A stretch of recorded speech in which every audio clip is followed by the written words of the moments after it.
In Paris, at the height of the Belle Epoque period, ballet as an art form was a bit on the decline in France, but this Russian company shows up and they just wow Paris. They take over fashion, the arts, music, and the audiences could not believe what they saw. Ballet arose as this new vanguard of modernism, moving all of the arts forward into the new century.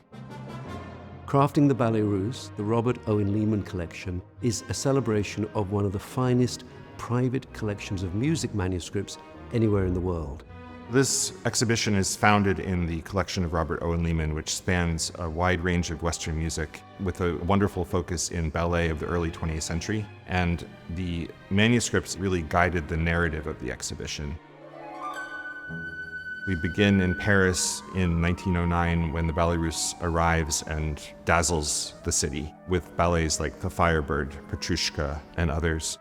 The key figure for the Ballets Russes was its founder and impresario, Serge Diaghilev.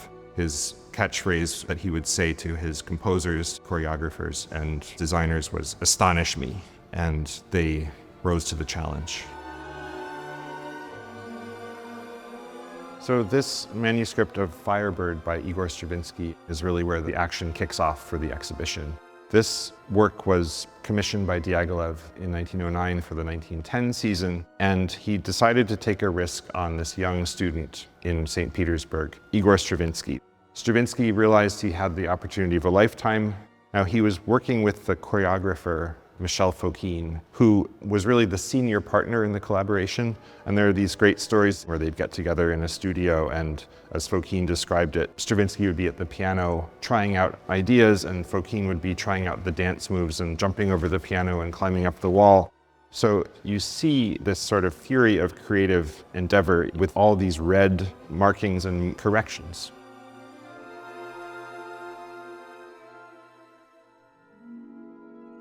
We move into what we call ballet modernism, which was led by the ballet Afternoon of a Faune, premiered in 1912 with choreography by Bronislava Nijinska, the great star dancer.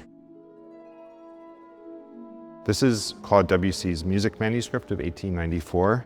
We focus on Nijinska's interpretation of this famous score, and it became a defining work of the company in 1912 when Nijinska starred as the Faune with a group of nymphs. We have these studio photographs of the original performers, but what's really unusual about this section is that we have the dance notation of Bronislava Nijinska to accompany this.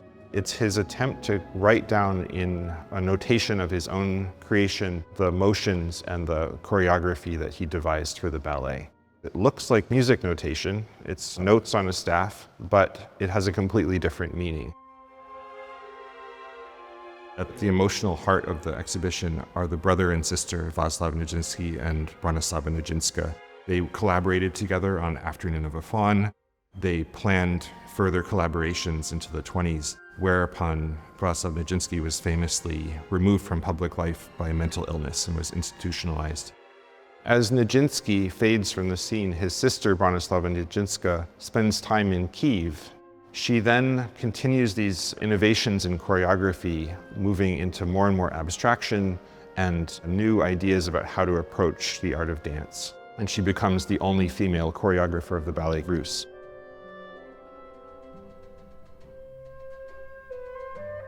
One of the key parts of this exhibition is the rise of women in leading creative roles. And the third section is about the ballet Ida Rubinstein, which was founded in 1928. Bringing together all of the alumni of the Ballets Russes who were no longer working with Diaghilev to produce great works like Bolero, Valse, and others. This object is one of the most touching and core objects in the show, the manuscript of the famous work by Maurice Ravel, Bolero. This is probably one of the most famous pieces of classical music ever.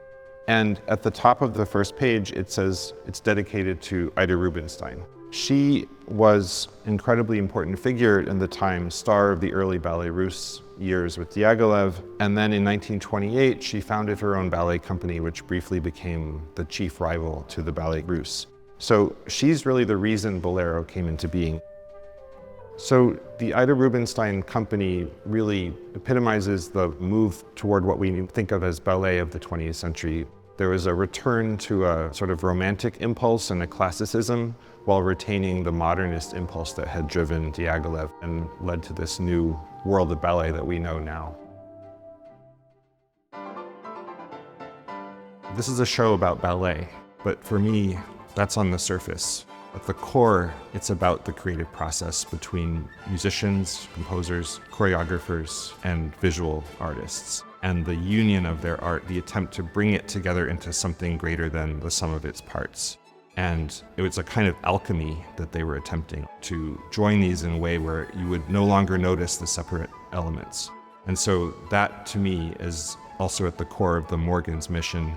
This is an opportunity to learn about this phenomenal moment in European art and culture where music, dance, choreography, and decoration all combined to create this tremendously exciting new language of modern music and art.